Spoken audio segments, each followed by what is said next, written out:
Hello बच्चों, आपका स्वागत है हमारे YouTube चैनल पर। हम लेकर आए हैं आपके लिए एक कहानी यह बी पार्ट के MCQs।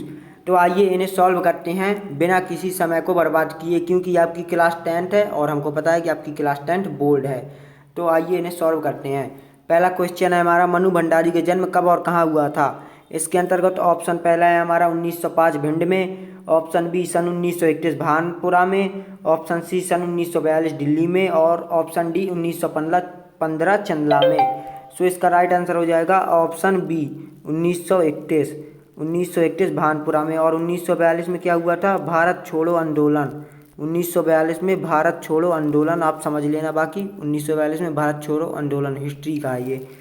इसके बाद में मनु भंडारी जिस मोहल्ले में रहती थी उसका नाम क्या था। सो मनु भंडारी जिस मोहल्ले में रहती थी उस मोहल्ले का क्या नाम था, आज़ाद मोहल्ला। ये नहीं है, आज़ाद मोहल्ला नहीं था। श्री राम मोहल्ला, ये भी नहीं था। ब्रह्मपुरी मोहल्ला। सो इसका राइट आंसर है ब्रह्मपुरी मोहल्ला। मनु भंडारी जिस मोहल्ले में रहती थी उसका नाम था ब्रह्मपुरी मोहल्ला।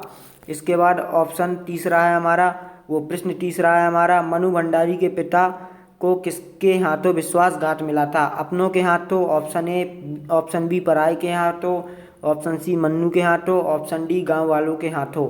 सो इसका राइट आंसर हो जाएगा अपनों के हाथों। यदि आपने चैप्टर को अच्छी तरह से पढ़ा होगा तो आपने गौर किया होगा, मनु भंडारी जी कहती थी अपनों के हाथों की ये कैसी विश्वासघात।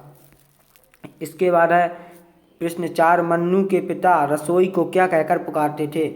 मनु भंडारी के पिता रसोई को क्या कहते थे, भाटियार खाना। इसका ऑप्शन ए सही हो जाएगा, भाटियार खाना। ये भाटियार खाना क्यों कहते थे, भाटियार खाना इसलिए कहते थे क्योंकि उनका मानना था कि भाटियार खाने में जो भी रहता था, मतलब हम बोले तो रसोई एक प्रकार से, भाटियार खाने में जो भी रहता था वह अपनी प्रतिभा को भट्टी में झोंकता था। किस में झोंकता था, भट्टी में। इसीलिए उनके पिता रसोई को भाटियार खाना कहते थे। मनु भंडारी के पिता रसोई को भाटियार खाना कहते थे।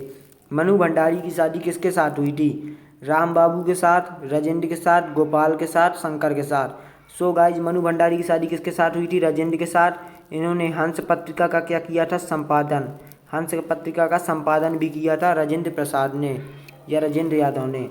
वर्चस्व का शाब्दिक अर्थ है। सो गाइज इसमें आप कॉमन सेंस लगाइए और बताइए वर्चस्व का शाब्दिक अर्थ क्या होगा। जैसे हम कहते हैं यहाँ पे बीजेपी पार्टी का वर्चस्व है, कांग्रेस पार्टी का वर्चस्व है, एनडीए पार्टी का वर्चस्व है।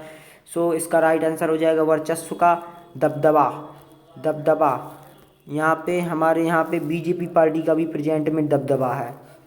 वर्चस्व का शाब्दिक अर्थ होगा दबदबा। इसके बाद है ऑप्शन वो प्रश्न 7, मनु भंडारी का निधन कब हुआ था। मनु भंडारी का निधन कब हुआ था, 2019, 2018, 2020, 2021।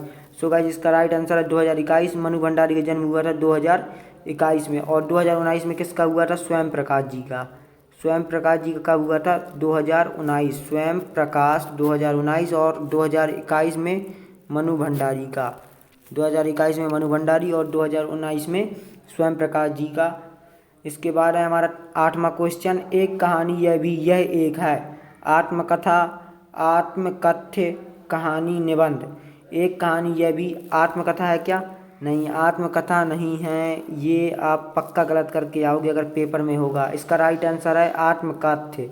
एक कहानी यह भी आत्मकथ्य है। और एक कहानी यह भी को लिखा किसने है, एक कहानी यह भी को लिखा है मनु भंडारी ने। और मनु भंडारी का जन्म कब हुआ था, सन 1931। कहाँ हुआ था, भानापुर गांव में हुआ था। यह पहले कहाँ रहते थे, अजमेर से पहले इंदौर में रहते थे। इसके बाद हमारा लास्ट क्वेश्चन है, एक कहानी यह भी पाठ के लेखक हैं। एक कहानी यह भी पाठ के लेखक कौन है। ऑप्शन ए है यतीन्द्र मिश्रा, ऑप्शन बी है यशपाल, ऑप्शन सी है भदंत अनंत कौशल्यायन और ऑप्शन डी है रामवृक्ष बेनीपुरी। सो गाइस इसमें ऑप्शन ही नहीं है, मतलब ऑप्शन ही नहीं है, टाइपिंग में गलत हो गया। सो हम इनके बारे में जान ले। इस पाठ को एक कहानी यह भी को किसने लिखा है, मनु भंडारी जी ने लिखा है। इसमें ऑप्शन नहीं है, सो सॉरी इसके लिए।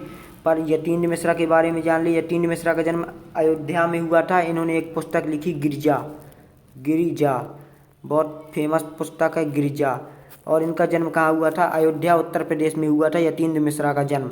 इसके बाद यशपाल का जन्म, यशपाल का जन्म हुआ था 1903 पंजाब में फिरोजापुर छावनी में हुआ था 1903 में यशपाल का। यशपाल की रचनाओं में गांधीवाद की स्वपरीक्षा, दिव्या, अमित, दादा कामरेड, इनकी ऐसी रचनाएं हैं।